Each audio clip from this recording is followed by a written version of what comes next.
11. Yesus adalah batu yang dibuang oleh tukang-tukang bangunan. Ini kalau kita bernarasi bebas, maksudnya tujuannya untuk menghina, menghujat. Batu yang biasanya identik dengan tukang bangunan itu batu pondasi. Berarti Yesus batu pondasi. Salam satu Tuhan.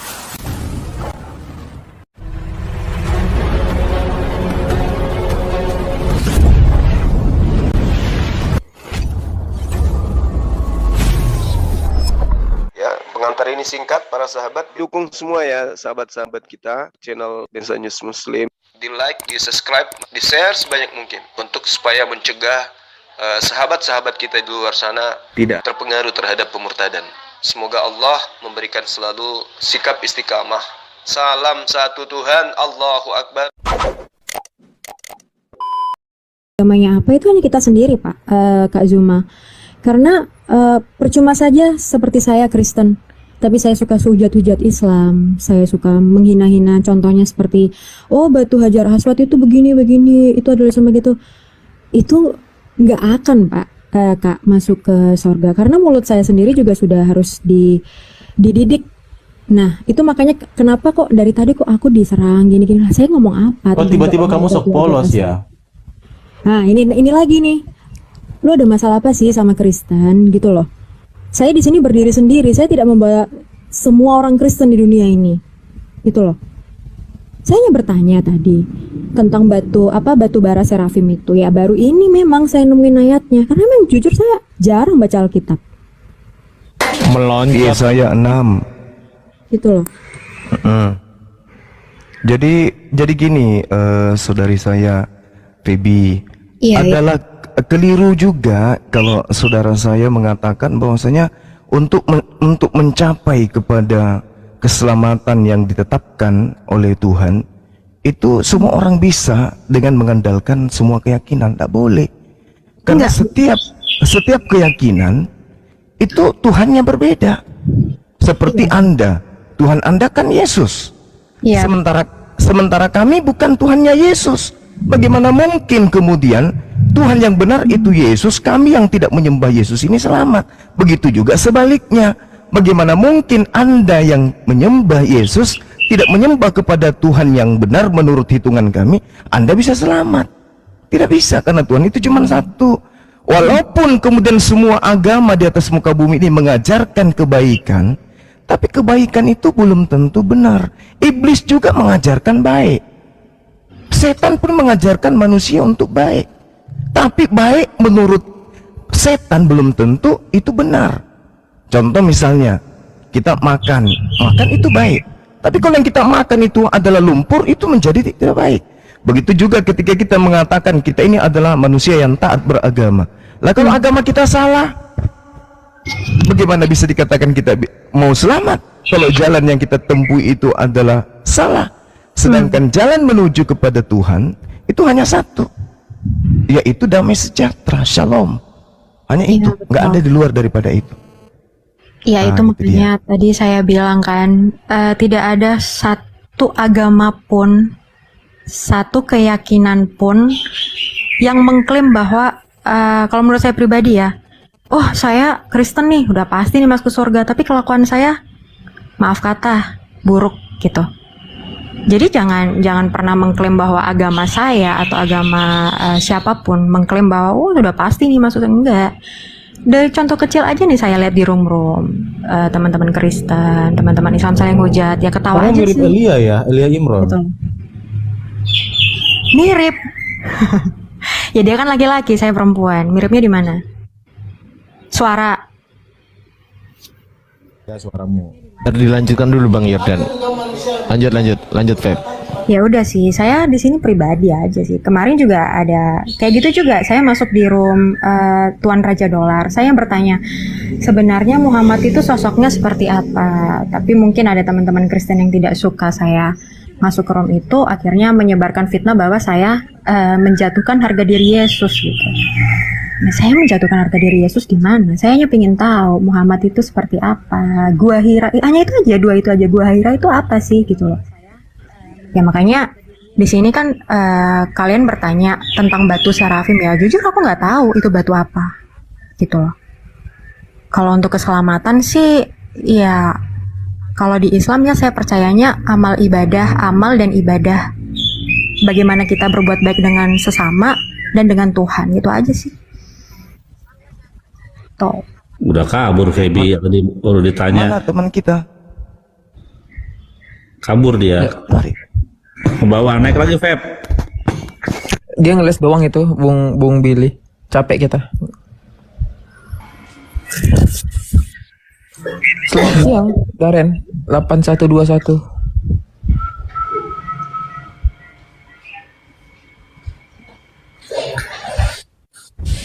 Iya, Daren. Selamat siang, Daren.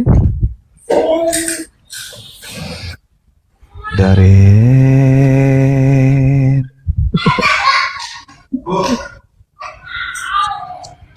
Daren.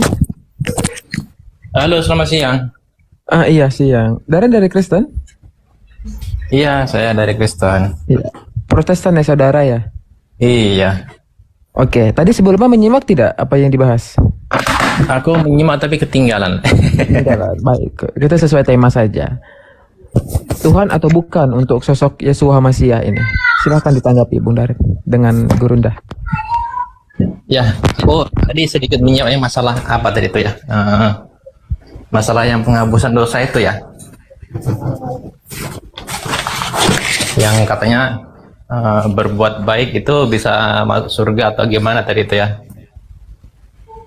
Cuma aku pengen lihat dalilnya aja sih, dimana kalau kita berbuat baik itu bisa masuk surga gitu. Karena kalau setahu saya di tempat keyakinan saya, berbuat baik dan saling mengasihi itu hanya menutupin dosa, tapi nggak membuat masuk surga gitu. Terus? Di dalam kitab saudara, pengakuan Yesus sendiri, orang selamat itu karena perbuatan. Ya, yang melakukan perbuatan, ya melakukan kehendak Bapa. Tetapi memang perbuatan itu ya wajib kita lakukan. Tapi yang namanya perbuatan baik, semuanya diusahakan oleh manusia itu hanya menutupin dosa saja sih, tapi tidak bisa menghapuskan gitu. Jadi gini, Bung. Kita lahir dari bayi sekalipun, sampai kita dikasih usia 1000 tahun di dunia ini, tidak pernah melakukan kejahatan, hanya kebaikan saja yang kita lakukan. Itu tidak bisa ditakar dengan surga, dengan jannah, dengan firdaus. Tidak bisa. Perbuatan seperti apapun yang kita lakukan, sebaik apapun perbuatan itu, tidak bisa perbuatan itu diseimbangkan dengan firdaus. Jangankan firdaus, sehelai bulu kita untuk kita bayar kepada Tuhan atas apa yang Tuhan berikan kepada kita ini, kita nggak bisa bayar. Apalagi masuk ke dalam alam yang Tuhan katakan sebagai alam yang suci, surga firdaus. Mungkin. Oleh karena itulah kemudian salah kalau yang membuat orang masuk surga itu adalah amal kebaikan. Salah. Yang membuat orang masuk ke dalam firdaus itu adalah ketaatan. Bagaimana kita menjalankan perintah. Karena hanya dengan menjalankan perintah Tuhan disebut mengasihi Tuhan. Makanya coba Anda lihat di dalam Yohanes 5 nomor 29. Mereka yang telah berbuat baik akan keluar dari kubur dan bangkit untuk hidup yang kekal. Tetapi mereka yang telah berbuat jahat akan bangkit untuk dihukum di neraka. Itu dalil. Tetapi bukan berarti perbuatan baik inilah yang mendorong, yang membuat orang itu masuk surga. Tidak. Tetapi tiketnya memang sudah kayak begitu. Tuhan sudah memberikan solusi. Makanya di kitab kami dikatakan begini, innalladzina amanu, sesungguhnya orang-orang yang beriman, walladzina hadu, dari kalangan Yahudi, wan Nasara, dan orang Nasrani, dan seterusnya. Kata Allah, man amana billah, siapapun di antara mereka yang beriman, mereka mendapatkan keselamatan. Jadi bukan maksudnya bahwasanya masuk ke firdaus itu ditimbang dulu amalannya, dalam arti kata amalan ini yang membuat orang itu masuk ke surga. Tidak. Tetapi Tuhanlah yang memberikan tiket. Tuhan yang memberi syarat. bahwa ketika amalmu, amal kebajikanmu kemudian melampaui dosa-dosamu dan kamu sudah bertobat, maka kamu kembali ke Firdaus. Tetapi bukan karena kita menakar. Saya sudah paham dan saya tuh ya sependapat seperti itu ya. Saya sependapat seperti itu ya, seperti yang Bang Suma katakan tadi, bilang memang dari awal hidupnya, dari lahir sampai dia mati ya selalu berbuat baik, udah otomatis dia hidupnya suci. Aku sudah sependapat seperti itu ya. Dari penjelasan Bang Juma saya juga sependapat bahwa memang orang masuk surga memang bukan dari perbuatan amalnya, tapi ya sesuai dengan di Alkitab saya, perbuatan baik hanya menutupi dosa saya. Tetapi bukan berarti nanti tidak ada penghakiman di akhir zaman. Semua yang Bang Juma itu jelaskan aku sudah memahami, dan ya saya sependapat sih memang seperti itu. Nah sekarang permasalahan setelah kita sepakat, gimana? Semalam aku dengar di Komal ini, Bang Suma. Aku kira itu Bang Suma semalam itu ada di Komal, siapa tuh lupa aku. Namanya juga sama, terus profilnya juga sama. Tapi aku dengar suaranya, tapi kayak bukan suara Bang Suma gitu kan. Itu KW, Zuma KW itu. Jadi aku kan sempat dengar masalah firman tuh kan. Jadi firman itu penciptaan atau firman itu pencipta atau diciptakan gitu. Jadi semalam itu sempat aku dengar kan, tapi kayaknya bukan suara Bang Juma, pikirku nih kan. Terus pas aku buka di yang siapa yang blogger permanen. Oh, Bang Juma ada di situ ya semalam ya? Iya, saya diblokir permanen. Oh, berarti bukan pikirkan. Cuma itu aja sih semalam aku lihat kok suaranya kok beda gitu kan. Kiraku kok ini semuanya profilnya terus namanya juga sama, kiraku Bang Juma semalam itu. Itu semalam kan membahas tentang firman kan. Jadi aku penasaran kan, penasaran kalau dari Bang Juma yang asli ini apa sama kayak yang Juma yang itu ya. Firman itu kalau menurut Bang Juma itu ciptaan atau pencipta itu Bang? Iya, jadi kalau di Islam firman itu adalah perkataan, kalam. Jadi kalam itu kata, kalima itu kata. Kalau kalamnya Tuhan artinya sifat. Jadi pada diri Tuhan itu ada sifat yang tugasnya sifat ini berkata-kata, kemampuan berkata. Jadi antara sumber firman dan firman itu berbeda. Sumber itu adalah Tuhan, sedangkan firman itu adalah sesuatu yang menjadi intisari daripada kehendak yang disampaikan kemudian kepada makhluk. Contoh misalnya di Keluaran 34 nomor 28. Ini kita ambil tiga kitab ya. Yang pertama adalah Keluaran 34:28. Dan Musa ada di sana bersama-sama dengan Tuhan 40 hari 40 malam lamanya, tidak makan roti dan tidak minum air. Dan ia menuliskan pada loh segala perkataan perjanjian, yakni ke-10 firman. Nah, kalau kita berbicara tentang data ini, maka firman di sini adalah ketetapan-ketetapan Tuhan, perintah, instruksi, ide, ketentuan daripada Tuhan. Artinya yang diterima oleh Musa adalah sebuah ketetapan Tuhan yang berasal dari Tuhan. Yang tertulis itu bukan Tuhan, tetapi asal dari yang tertulis itulah Tuhan, sang sumber firman.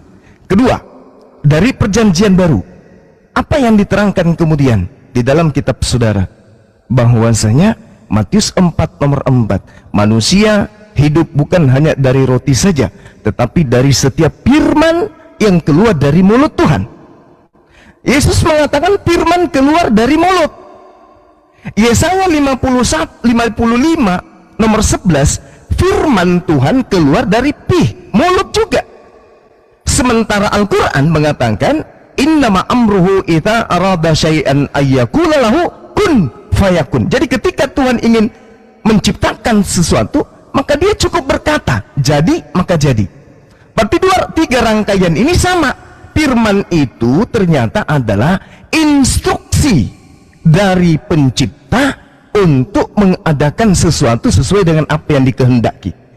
Yesaya 55 nomor 11, apa firman yang keluar dari mulutku tidak akan kembali kepadaku dengan sia-sia sebelum yang kuperintahkan itu terlaksana. Misalnya, jadilah terang, maka tidak mental perkataan itu sebelum terang itu jadi. Jadilah hamil, meskipun tak ada suami, maka tidak mental kemudian perintah itu sebelum wanita tanpa suami ini hamil. Jadi semua yang diperintahkan oleh Tuhan itu disebut berfirman atau firman. Jadi firman ini adalah ciptaan, sedangkan sumber firman itu bukan ciptaan, al-kalam namanya, sifat yang melekat pada diri pencipta. Nah, jadi kekeliruan kemudian ketika dikatakan firman itu telah menjadi manusia, lantas kemudian manusianya dianggap Tuhan, sebab firman itu bukan Tuhan. Meskipun dikatakan pada mulanya firman itu bersama-sama dengan Tuhan, maksud daripada firman yang bersama-sama dengan Tuhan itu adalah pikirannya, idenya, gagasan Tuhan, kehendak Tuhan itu bersama dengan Tuhan. Tetapi ketika kehendak itu ingin disampaikan kemudian, maka Tuhan berfirman, Tuhan berkalimat, mengucapkan kalimat, maka kalimat itu keluar, kalimat itu kemudian terjadi sesuai dengan apa yang diinstruksikan. Jadilah terang, jadi terang. Matahari pada bulannya adalah firman. Sudah Seperti sedikit, ya, sudah sedikit paham Bang Suma. Jadi kan tadi kata firman itu sama dengan al-kalam ya. Iya. Terus tadi Al-kalam, kalimah. tadi terus Bang Suma katakan firman itu ciptaan gitu ya. Iya. Firman kan al-kalam nih, perkataan Tuhan ya, yang ada di dalam diri Tuhan. Kalau firman itu dikatakan ciptaan, lalu bagaimana sebelum Tuhan punya firman itu, Bang Suma? Apakah dia bisa bicara atau gimana? Sifat mutakalliman. Iya. Sifat Tuhan ini, saya katakan kepada saudara, sifat kalam, kemampuan berkata-kata yang ada pada diri Tuhan, itu melekat. Itu adalah Tuhan itu sendiri. Tidak terpisah dia. Itu satu hakikat. Tetapi ketika Tuhan ingin mencipta, maka dia berfirman. Pada saat Tuhan sendiri tanpa makhluk, ya, dia sudah melekat dengan sifatnya, tak ada awal, tak ada akhir. Tapi kemudian ketika dia ingin melakukan sesuatu, tindakan, pekerjaan, barulah dia mengatakan jadilah matahari, jadilah bulan, jadilah ini dan seterusnya. Bukan berarti sebelum dia berfirman dia itu tidak memiliki sifat itu, tidak. Tapi sifat melekat pada diri Tuhan dengan sendirinya. Karena Tuhan dan sifatnya itu adalah satu hakikat, tidak bisa terpisahkan. Nanti dia berfirman setelah dia ingin mencipta. Mazmur 33 nomor 9, dia memberi perintah maka semuanya jadi. Innama amru idza arada syai'an ayyakula lahu. Ketika hendak melakukan sesuatu cukup dia memberi perintah. Nah, itulah yang disebut firman. Yang keluar dari mulut Tuhan itulah firman. Yang berfirman ini adalah kalam sifatnya. Sama seperti kita analogikan yang strata makhluk ya, strata makhluk meskipun tidak bisa disetarakan, tetapi kita lihat di manusia. Manusia punya aspek sifat di dalam dirinya, mampu berbicara. Tapi ketika manusia mampu berkata, dia memiliki sifat kemampuan itu, yaitu pada dirinya ada ide, di mana ide yang ingin disampaikan diutarakan dengan berkata. Kata keluar dari mulut. Sesuatu yang keluar dari mulut manusia bukan manusia, tetapi apa yang keluar dari mulut manusia adalah sesuatu yang berasal dari manusia. Contoh misalnya, Anda mengatakan ayam, ayam keluar dari mulut, bukan berarti ayam itu adalah Anda, tapi perkataan ayam itu sumbernya dari Anda. Tapi perkataan ayam itu bukan lagi Anda, tetapi menjadi pribadi baru. Contoh misalnya, Anda bersuara, suara Anda direkam. Rekaman yang ada di dalam medan tadi itu bukan Anda, tapi itu suara Anda, tetapi asalnya dari Anda, tapi itu bukan Anda. Sama seperti sekarang nih, Anda mendengarkan Bang Suma berbicara melalui HP. Yang Anda dengarkan itu bukan saya, yang Anda dengarkan itu suara saya, dan suara saya itu berasal dari saya. Coba Anda ambil HP Anda, celupkan ke dalam ember, yang Anda celup bukan saya, tapi HP Anda. Tapi di situ ada suara yang berasal dari saya, tapi itu bukan saya. Sumber suara itu dari saya. tetapi itu bukan saya. Nah, begitu juga firman. Firman yang keluar dari mulut Tuhan, asalnya dari Tuhan, tapi itu bukan Tuhan. Sama seperti kitab suci Al-Quran. Al-Quran itu terdiri dari kertas dan tinta. Kertas dan tinta itu bukan Allah, tapi hakikat isi daripada kitab suci Al-Quran itu adalah Allah. Cuma yang masih belum saya paham itu firman adalah suara yang diucapkan oleh Tuhan ya, suara yang keluar dari Tuhan ya. Cuma aku masih bingungnya kalau firman itu dikatakan ciptaan, ya artinya Tuhan sempat tidak memiliki firman dan sempat tidak memiliki suara, seperti itu ya. Tuhan sempat tidak memiliki makhluk sebelum dia menciptakan makhluk. Bukan itu maksud saya tanya. Ada keadaan di mana Tuhan hanya berdiri sendiri. Ya saya tanyakan tadi kan gini, ya penjelasan Bang Zuma panjang lebar saya sudah paham. Cuma kan tadi Bang Zuma katakan firman itu kan adalah perkataan Tuhan yang keluar dari Tuhan kan. Artinya kalau firman itu ciptaan, ya saya belum paham itu berarti Tuhan sebelum menciptakan firman berarti Tuhan belum punya suara, belum punya suara, begitu ya. Ketika Anda diam, apakah boleh saya katakan bahwa Anda ini tidak memiliki kehendak di dalam diri Anda? Ketika Anda diam,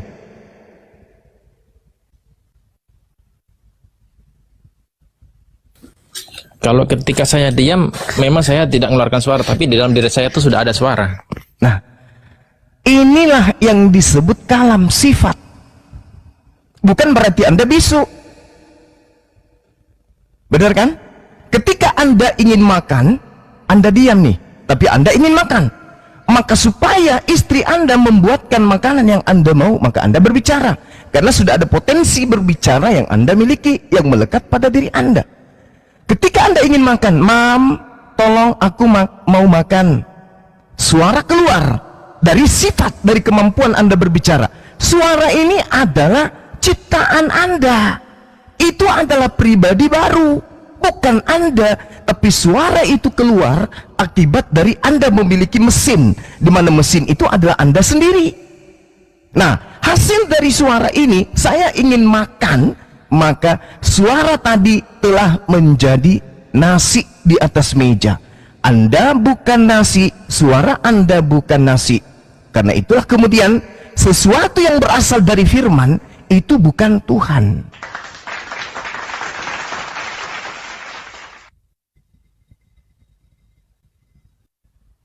Oke. Sesuatu yang berasal dari sumber itu bukan sumber. Artinya Kan itu, kalimat Silakan. perintah ya, Gurundaya, kalimat perintah.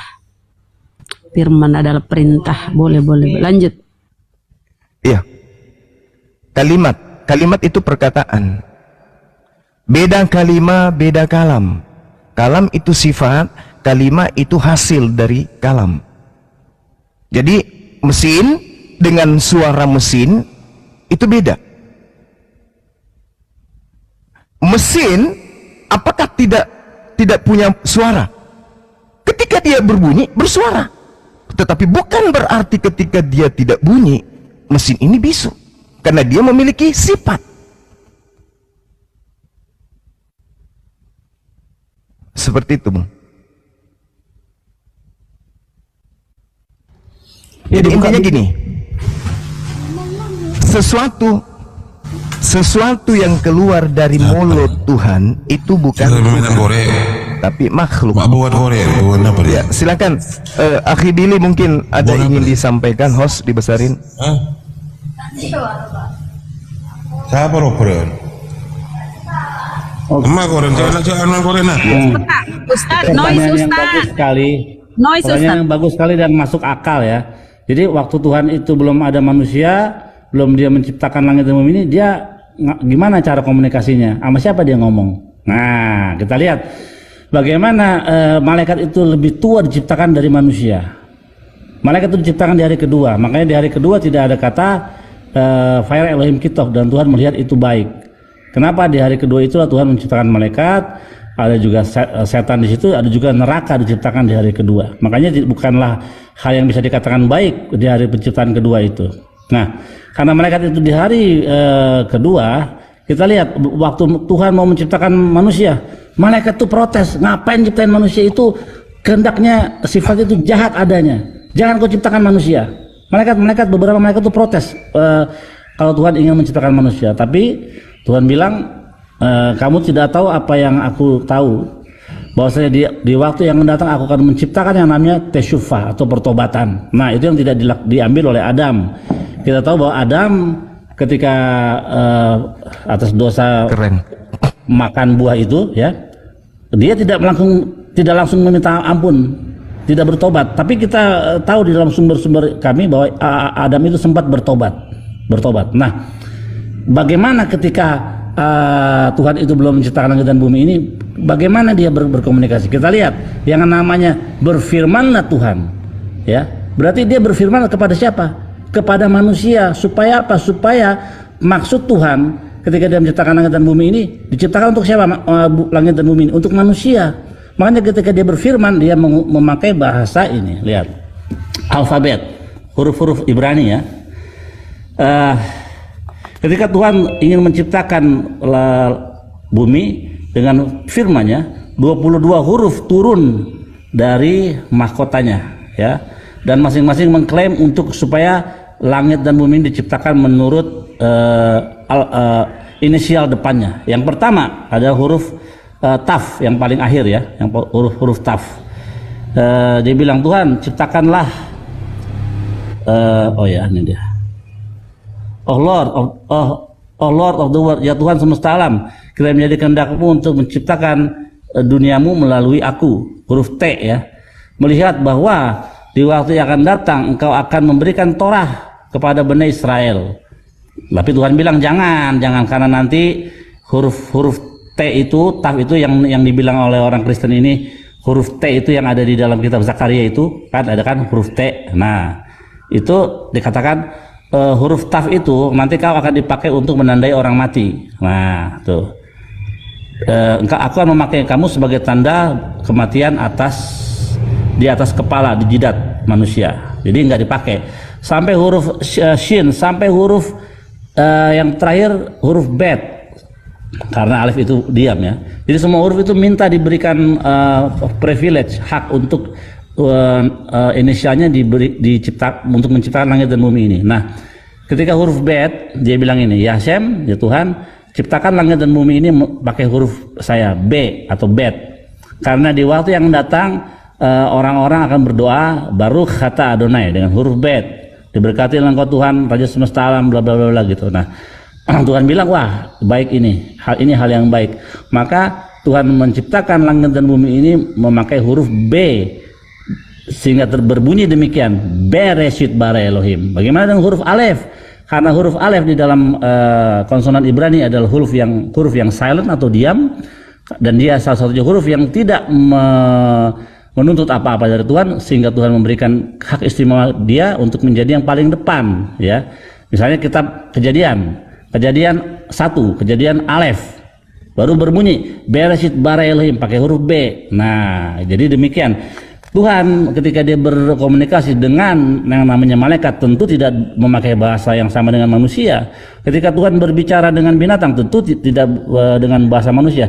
Langit dan bumi ini diciptakan oleh Tuhan untuk siapa? Untuk manusia. Sehingga Tuhan menciptakan sistem komunikasi yang namanya bahasa untuk manusia itu bisa mengerti. Makanya kedekatan Tuhan dengan umatnya ialah lewat kitab suci. Lewat kitab suci itu ditulis dalam bahasa aslinya, itulah kalian bisa mengerti dan paham arti dan maksud daripada Tuhan ketika dia menciptakan langit dan bumi ini, dan semua rahasia kebenaran ada di dalam teks asli, jangan terjemahan. Demikian.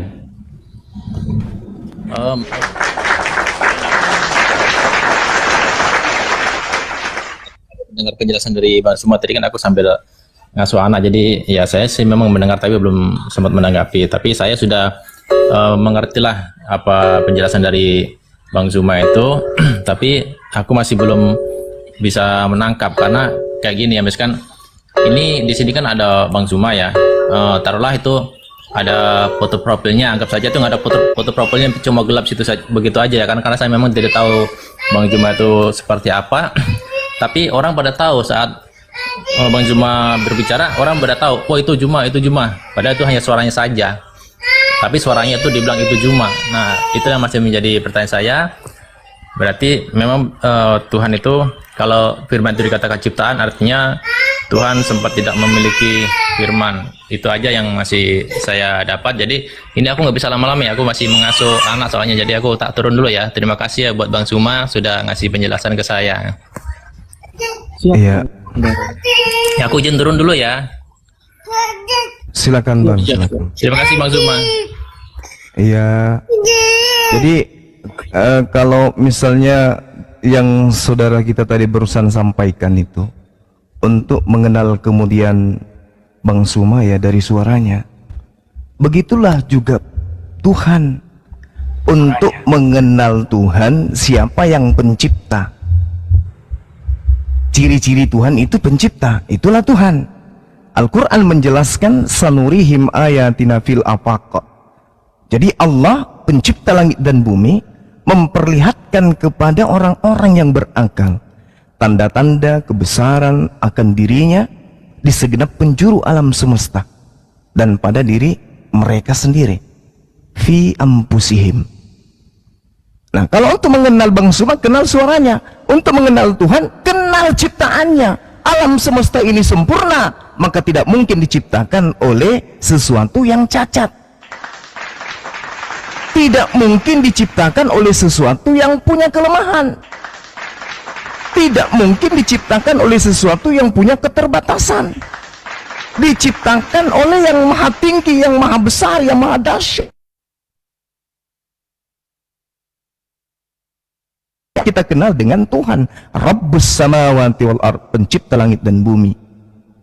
Makanya saya katakan, kalau contoh nih ya, orang Yahudi, orang Islam masuk dalam sebuah ruangan, kemudian mereka menyebut Tuhannya, wahai engkau pencipta langit dan bumi yang maha suci lagi maha tinggi.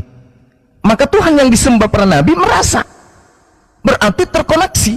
Berbeda dengan saudara kita Kristen, ketika masuk ke dalam ruangan mereka berdoa, wahai Yesus. Yesus tidak dengar. Karena Yesus, dia hanya makhluk. Tapi kalau berbicara mengenai El-Gebor, Ar-Rahman, Ar-Rahim, dan seterusnya, itu merasa, karena dia adalah esensi pencipta. Sama seperti ketika Bang Suma dipanggil, Bang Suma, berarti saya yang diseru. Kan gitu. Jadi kalau saudara mengenal Bang Suma dari suaranya, maka kenallah Tuhan lewat ciptaannya. Siapa yang menciptakan, dialah Tuhan. Siapa yang diciptakan, jangan Anda tuhankan. Oke, silakan. Masya Allah, Masya Allah, Masya Allah. Ya, ini ada ibunda dari si Agatha nih, si Rasmi. Rasmi? Halo. Ya, selamat siang. Siang. Siang, Bu. Oke ya, Bang Juma ya, saya mau komentar sedikit ya. Iya betul yang Abang Silakan, bilang Bu. dulu ya, yang firman itu keluar dari mulut Allah, ya betul. Itu di perjanjian lama ya kan, kitab para nabi, dan ya itu perjanjian lama lah, perjanjian lama. Itu makanya waktu menciptakan Adam, waktu Adam berdosa, Allah datang berjalan-jalan gitu kan, berjalan-jalan. Tetapi Adam tidak melihat Allah di situ. Dan Allah berbicara kepada Musa, Allah menyuruh Musa menuliskan firman-Nya. Dia hanya nampak sebagai api, dan dia tidak nampak gitu kan. Jadi di perjanjian lama itu manusia itu semakin jahat, dan masuk ke era perjanjian baru, Allah mengutus anaknya yang tunggal untuk membawa umat manusia ke jalan yang benar. Karena apa? Karena Allah itu roh. Roh itu tidak nampak manusia, seperti yang Juma Balak katakan tadi di perjanjian lama itu. Kalau Allah itu, firman itu suara. Jadi orang tidak menampak Allah gitu. Jadi bagaimana cara membawa umatnya, manusia yang diciptakan Allah ini ke jalan yang benar? Karena pada masa itu manusia sangat jahat karena dikuasai oleh iblis. Awalnya Hawa digoda iblis, digoda ular ya kan. Jadi semakin jahat manusia itu, dan terakhirnya Allah mengutus anaknya yang tunggal itu di perjanjian baru, supaya manusia bisa melihat Allah di situ gitu. Jadi Bu Rasmi, ya. tadi kan katanya saya mau komentar sedikit sedikit aja. Ini kok banyak banget komentarnya. Banyak itu ya. Banyak banget. Ya, itu dia. Cuman itu yang saya mau katakan. Data-data. Itu yang abang katakan itu suara. Firman itu suara. Iya, itu di perjanjian lama dan di perjanjian baru untuk membawa umat manusia ke jalan yang benar. Allah mengutus anaknya yang tunggal ke dunia untuk menebus umatnya dari dosanya. Itu tuh di perjanjian baru Matius, Allah Yesus lahir.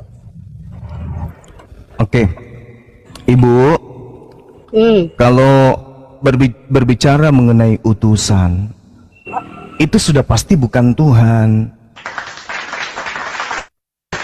Tuhan kita itu pencipta langit dan bumi kita ini, itu bukan makhluk. Maka supaya kita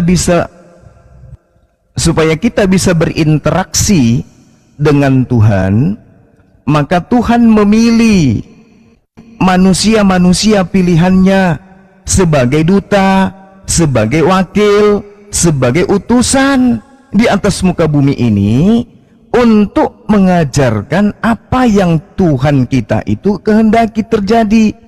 Makanya Tuhan di dalam Yesaya 63 nomor 9 mengatakan, dalam segala kesesakan mereka di sini manusia, bukan seorang duta, bukan utusan, melainkan Tuhan sendirilah yang menyelamatkan mereka.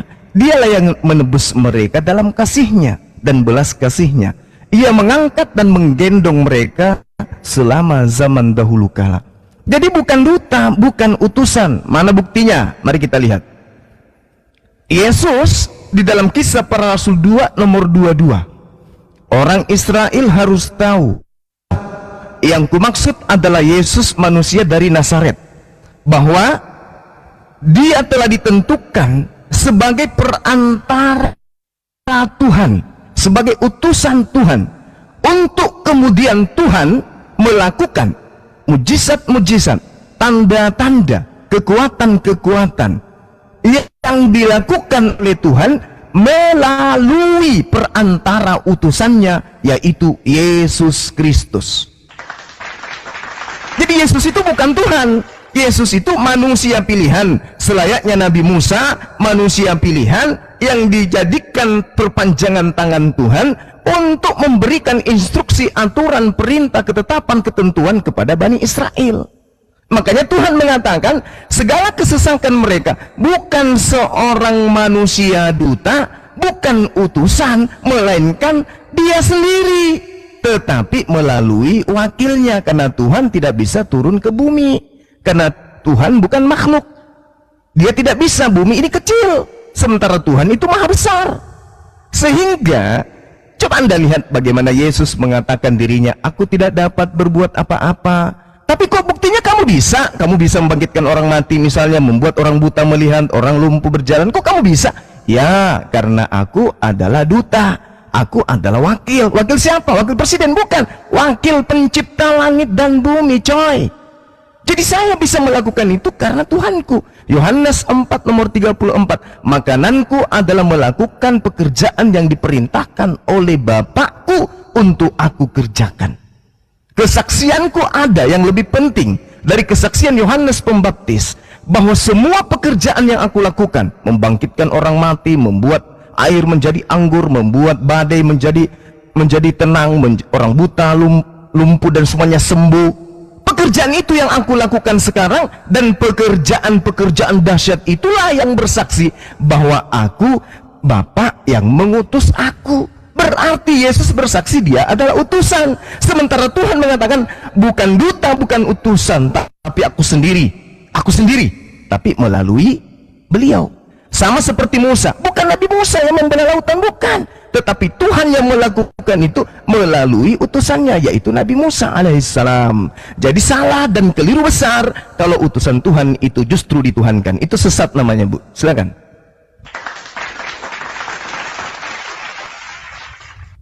Oke, buka di Yohanes 14 ayat 6.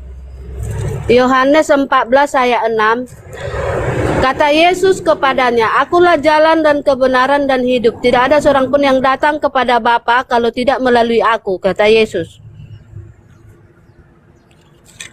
Dan ada juga ayatnya yang menyatakan, dan ada juga ayatnya yang, tunggu dulu, yang ada juga ayatnya yang menyatakan Allah sudah menyerahkan kekuasaannya dan penghakimannya kepada anaknya Yesus. Itu memang betul, itu aku sendiri kata Allah yang Abang Jumabi katakan tadi, tetapi itu Abang Juma katakan di perjanjian lama. Di perjanjian lama ini kan Yesus lahir di perjanjian baru. Jadi sudah beda cerita di perjanjian lama dan di perjanjian baru. Yesus ini adalah orang Yahudi. Oh, tidak Yesus bisa. Yesus itu tidak mendakwa di Roma, di Vatikan, enggak. Dia di Yahudi. Yesus ini praktisi Torah. Menurut Bible ya, menurut kitab saudara ya, Yesus ini adalah praktisi Torah. Artinya dia mengikuti apa yang diinstruksikan oleh Tuhan. Data yang ibu bawa, Yohanes 14 nomor 6. Apa yang dikatakan? Akulah jalan, akulah kebenaran, akulah hidup. Tidak ada yang sampai kepada siapa? Kepada aku tidak, tetapi kepada Dia yang telah mengutus aku. Kalau tidak melalui aku, berarti kan jelas Yesus hanya duta, Yesus hanya utusan, kan gitu. Tidak ada yang sampai kepada Bapa. Bagaimana berarti dengan Yesus ayat duta. Allah sudah Gimana? Allah sudah memberikan kuasa. Ibu baca di dalam Yohanes 5 nomor 26. Apa yang diterangkan di sana? Coba ibu baca. Kemiut bendera sungai. Yohanes 5 nomor 36, coba ibu baca. Buka dulu Yohanes 13 ayat 3. Yohanes 3, Yesus tahu bahwa Bapaknya telah menyerahkan sesuatu kepadanya dan bahwa ia datang dari Allah dan kembali kepada Allah. Ya, coba ibu baca Yohanes 5 nomor 36. Yesus itu datang dari Allah gitu ya, dan dia datang dari Allah menjadi manusia, dan dia bukan manusia sempurna. Iya, ibu baca boleh Yohanes 5 nomor 36. Berapa? Lukas berapa? Yohanes 5 36. Yohanes berapa? Yohanes 5 36. 36. Tetapi aku mempunyai suatu kesaksian yang lebih penting daripada kesaksian Yohanes, yaitu segala pekerjaan yang diserahkan Bapa kepadaku supaya aku melaksanakannya.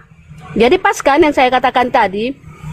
Jadi karena Allah itu roh, jadi dia mengutus anaknya yang tunggal lahir sebagai manusia supaya manusia bisa melihat Allah tadi, anak Allah tadi gitu kan, karena bisa. Allah itu roh. Bukan. Dan ini dikatakan di sini kan sudah diserahkan kekuasaan Allah itu kepada Yesus gitu.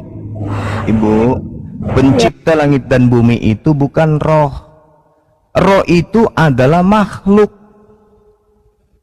Roh itu makhluk, Bu. Coba ibu Google dulu. Roh adalah makhluk halus. Jadi Tuhan itu bukan makhluk. Jadi Tuhan itu bukan roh. Kalau dikatakan Tuhan itu gaib, itu betul. Tapi kalau dikatakan Tuhan itu roh, itu keliru. Kecuali orang Yunani, orang Romawi, Tuhannya memang roh. Tapi kalau kami penganut ajaran samawi, Tuhan kami bukan roh. Tuhan kami pencipta roh. Nah, kalau di dalam kitab Ibu, memang orang Kristen ini kan asalnya dari barat, penyembah roh, animisme awalnya kan. Nah, kami tidak. Sedangkan kalau ibu membaca Yohanes 5 nomor 27, dan dia telah memberikan kuasanya kepada Yesus untuk menghakimi, karena Yesus hanyalah anak manusia. Jadi segala sesuatu diberikan.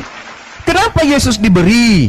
Karena Yesus bukan Tuhan. Kalau Tuhan tidak diberi, Tuhan yang memberi. Segala sesuatunya tergantung kepada Tuhan. Yesus tergantung kepada Tuhan. Sedangkan Tuhan ini sendiri tidak diberi. Nah, di dalam Yohanes 5:27, dan Tuhan telah memberikan kuasa kepada Yesus untuk menghakimi, karena Yesus adalah anak manusia. Kalau Yesus ini Tuhan, tidak diberi dia, karena dia Tuhan. Makanya Yesus, kalau di dalam iman Kristen, harusnya percaya kepada Yesus yang mengatakan aku adalah utusan. Karena Yesus tidak pernah mengatakan akulah pencipta, akulah yang maha kuasa, akulah yang maha perkasa, akulah yang menghidupkan, akulah yang mematikan. Yesus tidak pernah mengatakan itu. Sedangkan Tuhan di dalam Ulangan 32:39, akulah Tuhan, tidak ada yang lain, akulah yang menghidupkan, akulah yang mematikan. Nah, Yesus di situ bisa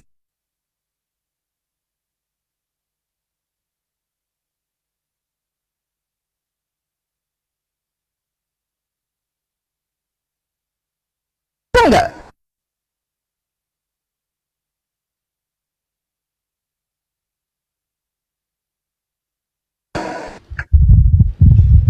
Jaringan itu. Ibu.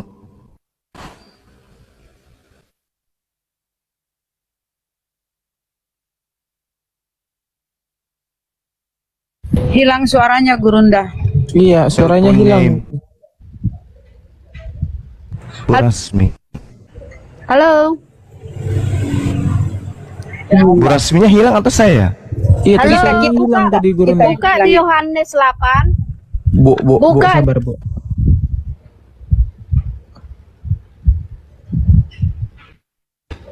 Yohanes berapa? 8.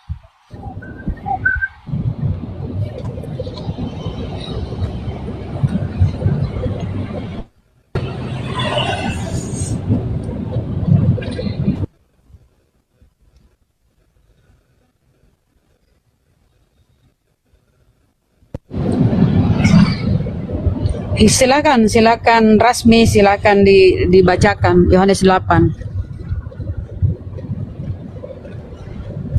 Dibuka mute-nya, Ibunda Agatha.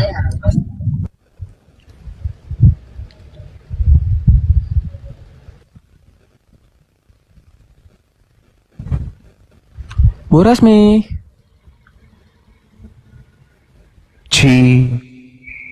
Ya, Gurunda aman sekarang suara.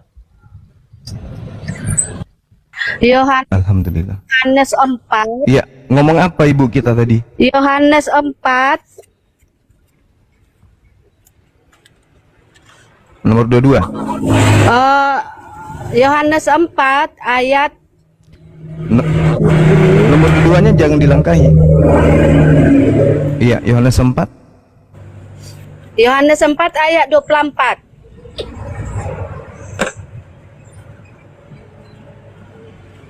Yohanes 4 ayat 24, Allah itu roh, dan barang siapa menyembah dia, haruslah menyembahnya dalam roh dan kebenaran. Ayat Nomor 22-nya boleh mundur sedikit, Bu. Nomor 22 mulai. Yohanes 4 ayat 24 sampai ke ayat 28. Sebelumnya dulu, jangan langsung lompat ke 24. Yohanes 4 ayat 24. Kalau Yohanes 4 ayat 24 ya, sampai boleh, 27. Udah, saya boleh jawab. Baca dulu Yohanes 4 ayat 24 sampai 27.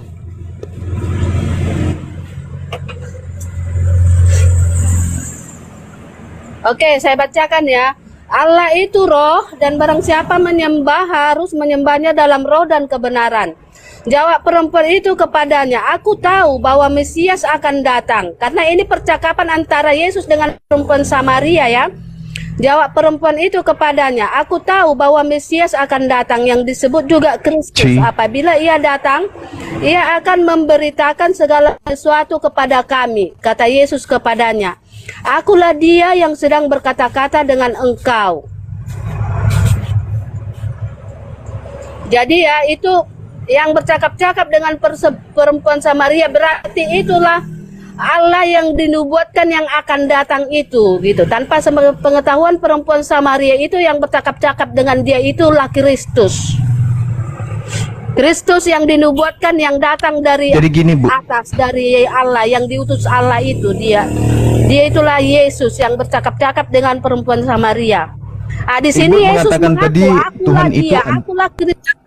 Hentian Bu, pelan-pelan biar dijawab pelan-pelan. Lanjut Gurunda.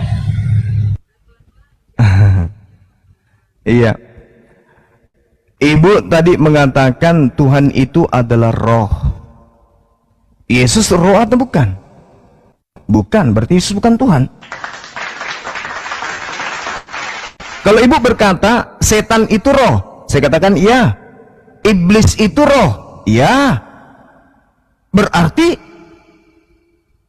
Yesus adalah daging. Kan firman itu telah menjadi daging. Berarti Yesus daging, Tuhan itu roh. Siapa yang roh antara Yesus dengan iblis? Yang mana yang roh di sini? Iblis atau Yesus? Yohanes 1 nomor 14, firman kehendak Tuhan telah menjadi daging. Yesus adalah daging, iblis adalah roh. Iman ibu, Tuhan ibu adalah roh. Berarti siapa? Siapa Tuhan ibu ini? Yesus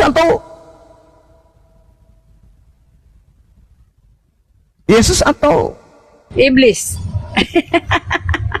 Yesus. Iblis adalah roh, sementara roh itu adalah ciptaan makhluk. Sementara Tuhan bukan roh, karena Tuhan tidak sama dengan apapun. Yeremia 10 nomor 6, 2 Samuel 7 nomor 22. Innama amruhu, laisa kamitslihi syai'. Tidak ada yang serupa dengan Tuhan. Sedangkan roh serupa dengan iblis, berarti Tuhan tidak serupa dengan roh. Tapi kalau dikatakan gaib, ya itu betul, karena kita tidak bisa melihatnya. Jadi kalau ibu mengatakan Tuhan Anda adalah roh, berarti Tuhan Anda bukan Yesus. Kecuali data di kitab saudara mengatakan Yohanes 4 nomor 24, Tuhan itu adalah daging, baru Yesus.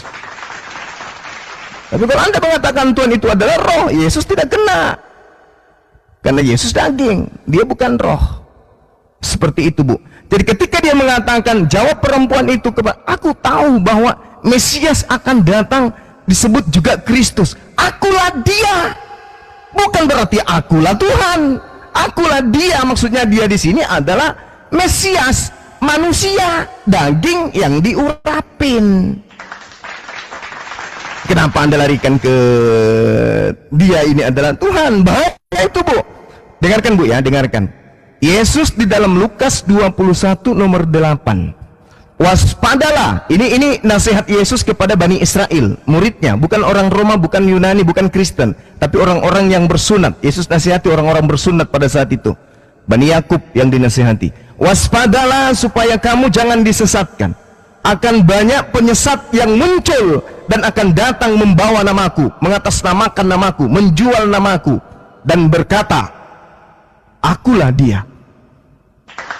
Jadi kalau ada orang yang mengartikan akulah dia sama dengan Yesus adalah Tuhan, sama dengan Yesus adalah Elohim, maka dia adalah penyesat. Kata siapa? Kata siapa? Kata Yesus. Mana dalilnya? Lukas 21 nomor 8. Waspadalah supaya kamu jangan disesatkan, sebab banyak penyesat yang akan datang memakai namaku dan mengatakan akulah dia. Jadi siapapun di dunia ini yang mengatakan akulah dia sama dengan Yesus itu adalah Elohim, maka dia adalah penyesat. mereka adalah Dajjal laknatullah alaih. Hati-hati. Makanya beragama itu harus pakai ilmu, jangan pakai doktrin. Nah, ibu kalau menggunakan data Yohanes 4:24, mundur sedikit aja 2 angka. Kamu menyembah apa yang kamu tidak kenal. Aku Yesus menyembah apa yang aku kenal. Masa sih ada makhluk menyembah kepada sembahannya malah dituhankan disembah? Itu siapakah pendusta itu Syuma? Siapa Syuma? Pendusta itu adalah dia yang tidak percaya Yesus datang sebagai manusia. 2 Yohanes 1 nomor 7. Percayakah Anda bahwa Yesus itu datang sebagai manusia? Percaya enggak? 1 Yohanes 2 ayat ke-22. Siapakah pendusta itu? 2 Yohanes 1 nomor 7. Pendusta itu adalah mereka yang pergi ke seluruh dunia yang tidak percaya Yesus datang sebagai manusia. Saya tanya kepada saudara, percayakah Anda bahwa Yesus itu datang sebagai manusia? Percaya. Ayo. Kalau Anda percaya, kenapa Anda tuhankan? Ayo. Aku tuhankan karena dia satu-satunya penyelamat manusia. Tidak ada penyelamat lain selain dia. Berarti kalau begitu Anda munafik. Berarti Anda munafik. Tadi Anda mengatakan Anda percaya dia datang sebagai manusia, tapi Anda tuhankan. Berarti mulut Anda mengatakan dia manusia, tapi pikiran Anda yang sudah dangkal karena dogma itu menganggapnya Tuhan. Buktinya Anda sembah. Munafik. Itulah makanya di dalam bahasa Yunaninya planos. Planos itu dalam bahasa Yunani, sabar. Planos dalam bahasa Yunani definisinya lengkap tafsirannya itu adalah iblis, pembohong, penipu, penyesat. Planos. Nah, sekarang yang dikatakan penipu adalah, pembohong adalah lain di mulut, lain di hati. Itu penyesat, itu penipu. Ditanya, apakah kamu percaya Yesus datang sebagai manusia? Percaya. Tapi apa? Hari Minggu tukuk-tukuk-tuk, Tuhanku Yesus terpujilah namamu. Penipu, pembohong, pembohong. Jangan kejang loh. Dia manusia. Tadi tenang loh. Tapi kau ke gereja kau menyembah dia. Dasar iblis, iblis. Kan gitu. Ayo.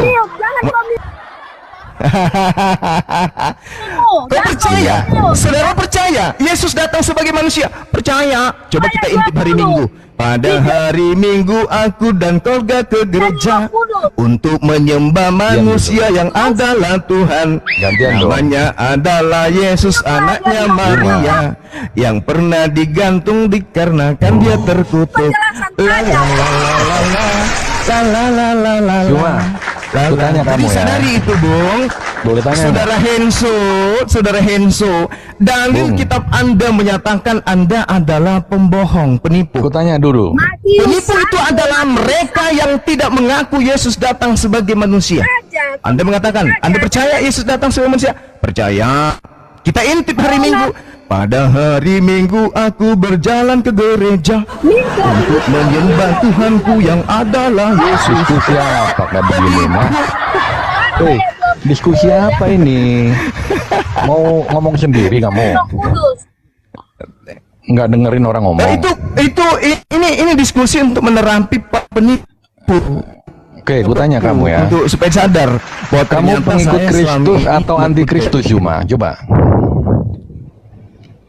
Pilihannya cuma 2. Kamu pengikut Kristus atau anti Kristus? Kalau yang dimaksud dengarkan. Kalau yang Anda maksud itu Mesias, dengar. Kalau yang Anda maksud itu Mesias yang mengajarkan menyembah kepada Tuhannya Abraham, Ishak dan Yakub, aku ikut. Karena dia pun menyembah kepada Tuhannya Abraham, Ishak, Yakub. Nah, Kristen katanya ngaku kepada Mesias Yesus. Yesus menyembah kepada Tuhannya Abraham. Kristen menyembah kepada anaknya Maria. Sudah? Apa ini? Udah? Apa itu? Udah. Jadi kamu anti Kristus atau? Udah. Kristus. Anti Kristus ya. Saya katakan kepada saudara, yang disebut anti itu berarti bertentangan. Betul. Yesus mengatakan Matius 15, samar, Anda bertanya, saya menjawab. Yesus mengatakan di dalam Matius 15 nomor 24, Aku diutus hanya dalam bahasa Yunani mono, spesial dalam suatu kaum saja, ras Bani Israel yang sesat. Aku diutus hanya kepada Bani Israel yang sesat.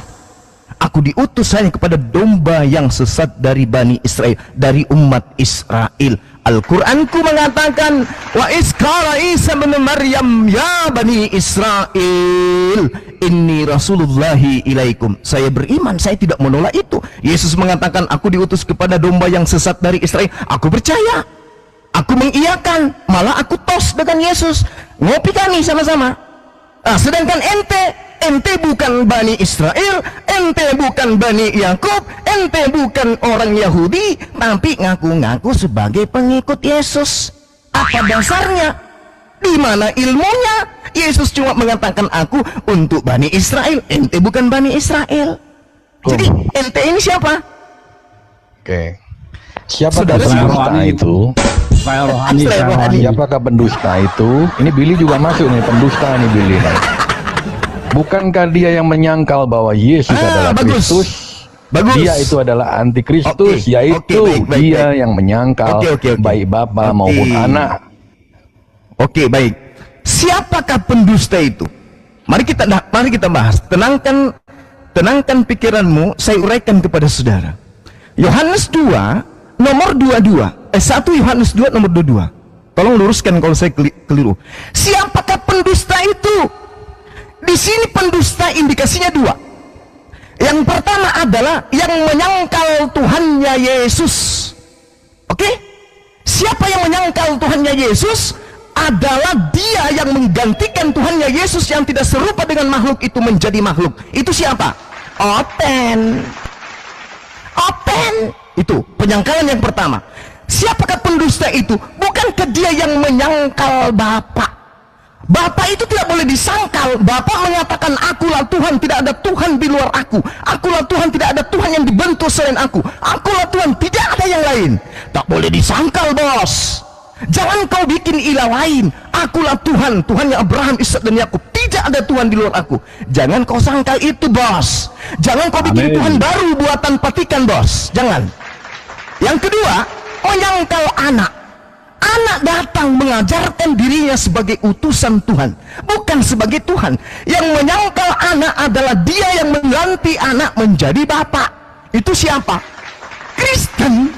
Menolak bapak, menolak anak. Anak harus dikenal sebagai utusan yang diutus kepada Bani Israel. Bapak harus dikenal sebagai pengutus yang mengutus anaknya untuk Bani Israel. Kristen di mana kedudukannya? Bapaknya disikut, anaknya juga disikut, yang dipeluk adalah Bapak Paulus laknatullah. Itulah Kristen. Jadi Kristen itu adalah penolak bapak dan penolak anak, lalu dia menerima seorang bapak bernama Bapak Paulus. Makanya Yesus mengatakan dalam Yohanes 8 nomor 44, setanlah yang menjadi bapakmu dan kamu mau melakukan keinginan-keinginan si setan itu yang adalah Tuhanmu. Mari kita uji. Kristen menyembah Yesus atas keinginan siapa? Bapaknya Abraham? Tidak mungkin. Kristen makan babi atas kehendak siapa? Bapaknya Abraham? Tidak mungkin. Yesus Kristen tidak bersunat atas kehendak siapa? Bapaknya Abraham? Tidak mungkin. Kristen menyembah Yesus itu kehendak bapaknya Abraham atau siapa? Tidak mungkin. Kristen ibadah di gereja hari Minggu itu kehendak bapak atau siapa? Tidak mungkin. Maka semua yang dilakukan oleh Kristen hari ini, apapun itu, semuanya adalah kehendak Tuhannya yang bernama Paulus Kristus. Lawan saya pakai data, pakai ilmu, jangan congor. Silakan. Dengerin tuh show. Enggak datanya di dalam PB bahwa Paulus itu mengaku sebagai bapak gitu. Nggak enak diskusinya, main mute. Nggak seru. Ini macam cewek ini malah ngerajuk dia. Kok pakai data bawa tuh, bukan asumsi. Mau data apa kau? Bantah tadi pakai data. Suara saya apa Jo? Lanjut. Masuk kau datang besok Jo.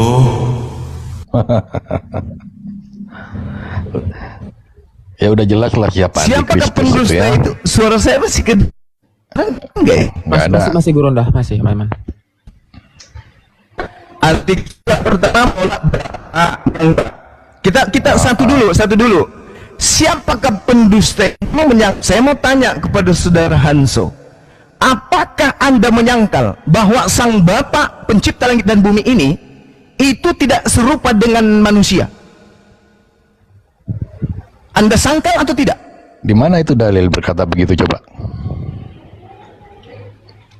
Di mana dalil begitu? Hosea 11 nomor 9, Bilangan 23 nomor 19, Yesaya 43 nomor 10, nomor 11. Oke? Anda sangkal enggak itu?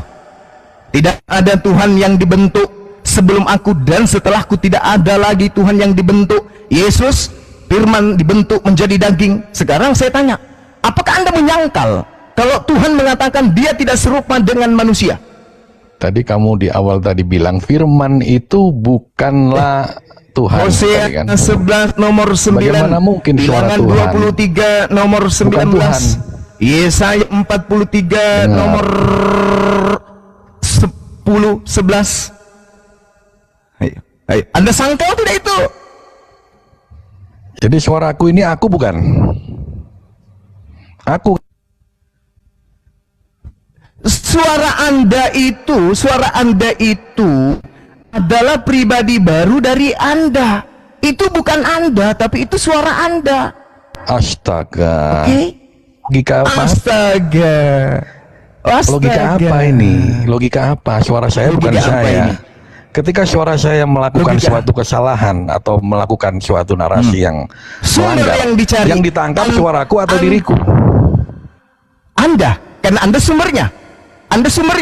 Kalau Anda dan juga kemudian suara Anda itu tidak berasal dari Anda tidak dicari. Tapi sesuatu yang berasal dari Anda itu bukan Anda. Yang keluar dari Anda, apakah itu Anda? Jawab. Kentut yang keluar dari Anda, apakah itu Anda? Jawab. Wajib diam ini Gurunda. Jawab. Wajib. Kentut yang keluar dari Anda, apakah itu Anda? Jawab. Dalam hitungan 100 ada jawaban, kita turunkan Anju. Pedes sekali. Hati-hati Bung, agama itu harus pakai akal, jangan pakai doktrin. Kalau di gereja bolehlah kalian saling membodohi, saling menipu, sesama pendusta, sesama penipu. Tapi kalau di hadapan penganut agama samawi, jangan bisa lolos. Bible yang akan menggulung Anda sendiri. Iya, silakan dijawab Anjo. Itu sudah diundang itu. Dijawab. Janganlah mute gitu kan. Ada di mute. Coba jawab. Anda di mute. Itu logikal falasi. Katanya kamu pintar. Masa memberikan analogi yang nggak masuk di akal gitu loh. Logika falasi apa? Iyalah. Apakah saya itu saya ya jelas bukan, tapi itu memang berasal gue gitu loh. Tapi aduh kacau di analogimu, kacau, memalukan. Itu tunggu. Sekelas Uma. Anda berkata kepada saya, sekarang begini. Anda mengatakan ketika Anda melakukan kesalahan dengan perkataan, oke? Yang ditangkap kemudian adalah Anda, bukan suara Anda. Ketika kemudian Anda buang kena orang di bawah, bukan Anda yang dipukulin, ente yang dipukul. Apakah berarti ente adalah Jawab. Logikamu ini nggak masuk akal itu. Enggak lah. Logika nggak masuk apa? Apanya? Apa yang Anda jadi tidak? Ya, Anda mau lari kemana? Kubukakan dalil ya, biar enak ya. Ya silakan. Oke, ingat ya Bung, ingat. Ya. Saya tanya sambil Anda cari. Jangan kejang. Saya tanya pertanyaan ringan. Sembari Anda cari, Anda punya data. Maria ini ciptaan atau bukan? Ciptaan. Dia dilahirkan, bukan diciptakan. Ciptaan. Maria adalah ciptaan. Dilahirkan. Segala sesuatu yang keluar dari Maria adalah itu proses kelahiran, bukan ciptaan lagi. Karena Elohim sudah tidak menciptakan, bro. Inilah aku bilang, Al-Quran mengatakan wa makaru wa makarallah wallahu khairul makirin. Orang-orang kafir itu membuat tipu daya. Tetapi apa yang kutipu darimu? Anda menipu diri Anda sendiri.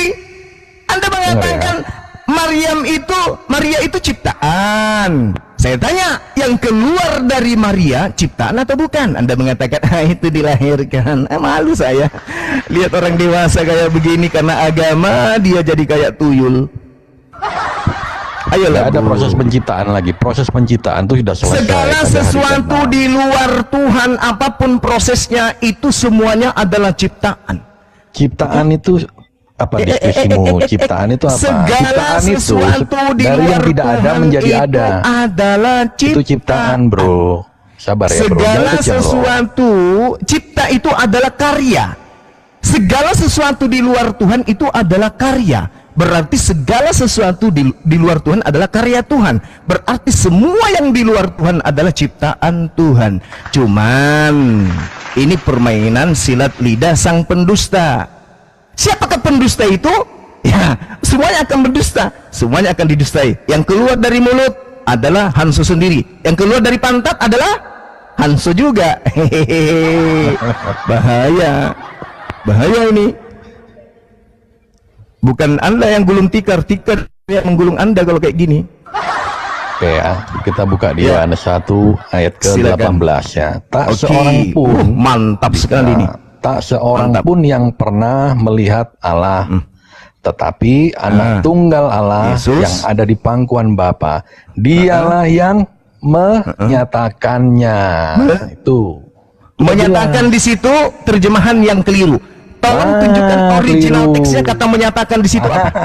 Original teks. Original teks kata menyatakan di situ apa? Original Nggak teksnya usah lari dulu. original teks lah. Ini Itu kan nggak ada yang kena. Kau aja nggak tahu original Nggak teks. bisa. Emang kau bisa bahasa Ibrani? Nggak bisa. Nggak usah sok-sokan lah. Terjemahan. Sok-sokan baca. Jangan sok-sokan baca original teks. Bung. Bukan begitu caranya. Untuk mencapai sebuah kebenaran itu, semua ilmu itu harus kita lalui. Jadi tidak ada yang pernah melihat Tuhan. Tidak ada yang tahu, tidak ada yang mengenal. Menurut pengakuan Yohanes 1 nomor 18. Tetapi Yesuslah yang menjelaskan Tuhan itu.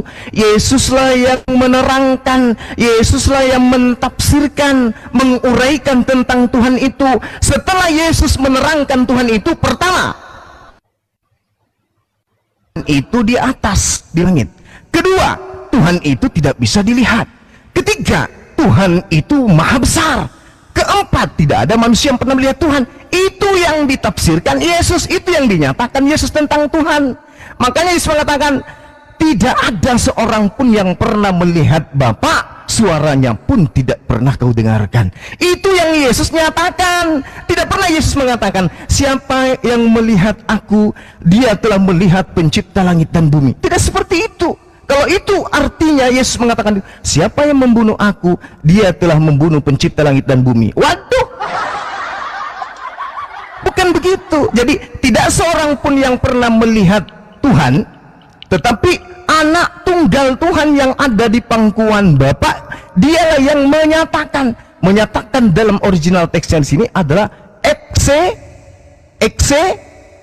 exegeomai. Menyatakan artinya menerangkan, menceritakan, mentafsirkan. Bagaimana cerita Yesus tentang Bapa yang mengutusnya? Dia mengatakan begini, Yohanes 8:48, Yohanes 8:42. Aku datang bukan atas kehendakku. Lalu atas kehendak siapa? Atas kehendak Bapa. Mana Bapa itu? Mana? Bapa tidak bisa dilihat. Berarti Yesus menjelaskan Bapa itu bukan dirinya, karena Yesus bisa dilihat. Bapa itu tidak bisa dilihat. Tidak ada kemudian alimul ghaibi wasyahada. Tidak ada yang kemudian bisa melihat Tuhan. Oke? Sampai di sini kira-kira tidak paham? Udah. Iya. Jadi coba dibuka lagi di 14, Markus 14 tuh. Ya, itu jawab Yesus dia. Akulah dia. Ayat ke-62. Dan kamu akan melihat Anak manusia duduk di sebelah kanan yang maha kuasa dan datang di tengah-tengah awan-awan di langit. Nah ini udah clear ayat ini. Mana ada manusia bisa datang di tengah awan-awan di langit. Akulah dia. Dia siapa? Anak manusia. Itu sudah benar itu. Sementara pencipta langit dan bumi bukan anak manusia. Bilangan 23:19. Tuhan Elohim bukan manusia dan bukan anak manusia. Yesus, akulah dia, anak manusia. Nggak nyambung. Kecuali Anda ingin mengatakan bahwa Yesus itu anak manusia, baru nyambung. Begitu saudara Hansu. Ya. Ya. Yesus berkata pada Bang Zuma ya, jika Zuma tidak percaya akulah dia, kamu akan mati dalam dosamu. Dia siapa? Dia siapa? Nah itu. Dia siapa? Ya dia sang penyelamat Elohim itu sendiri. Dengar. Kita ke belakang sebentar, gak usah ketawa. Elohim apa hubungannya? Dengar dulu bro.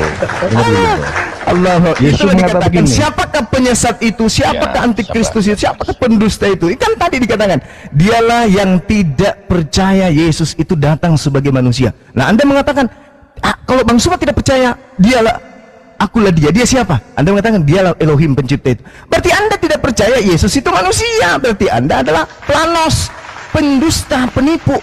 Oke, kita cari tahu dulu ya. Siapakah Yesus ya? Yesus berkata, berterima kasih lah Bung, diskusi dengan saudara apologet Islam, Anda tercerahkan. Kalau Anda berasal dari bawah ya. Semua berasal dari bawah. Yesus berasal dari atas. Kamu dari dunia. Yesus bukan dari dunia. Ini ada dalilnya. Loh. Iya, saya tahu. Dalil. Saya ngerti. Perasaan saya air hujan juga dari atas. Loh, Yesus bukan dari dunia ini. Makhluk-makhluk alamiah, makhluk-makhluk alamiah sama dengan dia yang berasal dari debu tanah, dan makhluk-makhluk surgawi sama dengan Yesus yang berasal dari surga. Yesus di dalam 1 Korintus 15:48 disebut makhluk yang sama dengan makhluk yang lain dari surga. Jadi malu saya. Anda kok nyembah makhluk nanti? Oke, buka lagi ya. Banyak dalil, cuman kamu memang antikris gitu loh. Anda akan digulung sama Bible itu sendiri.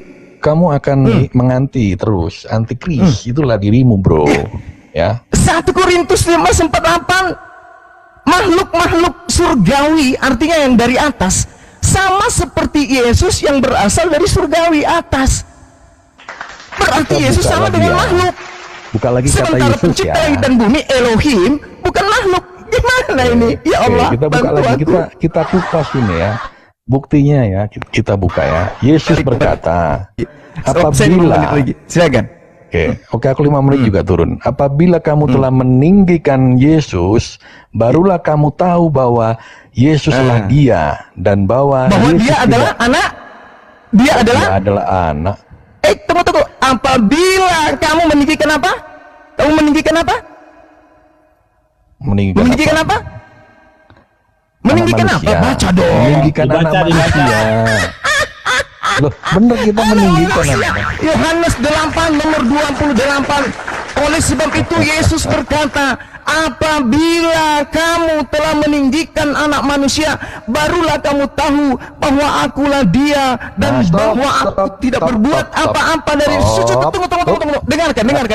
Dan bahwa aku tidak berbuat apa-apa dari diriku sendiri, tetapi aku berbicara tentang hal-hal sebagaimana yang diajarkan oleh Elohim kepadaku. Digulung sama Bible. Baca terus dong, itu masih ada 29 bro. Anak manusia. Apabila kamu telah meninggikan anak manusia, Elohim bukan anak manusia, Yesus anak manusia. Apabila kamu telah meninggikan anak manusia, barulah kamu tahu bahwa akulah Mesias dan bahwa aku tidak berbuat apa-apa dari diriku sendiri, tetapi aku berbicara tentang hal-hal sebagaimana yang diajarkan Bapa kepadaku. Udah selesai. Turun bro. Malu kita bro. Turun. Yuk. Sama-sama barengan. 1, 2, 3. Bahaya ini. Turun bro. Aki Zuma ini bahaya. Kalau ada model kayak gini 10 orang, waduh bahaya Indonesia ini. Bisa masuk, bisa pada mualaf semua ini. Allahu Akbar. Amin. Allahu Akbar.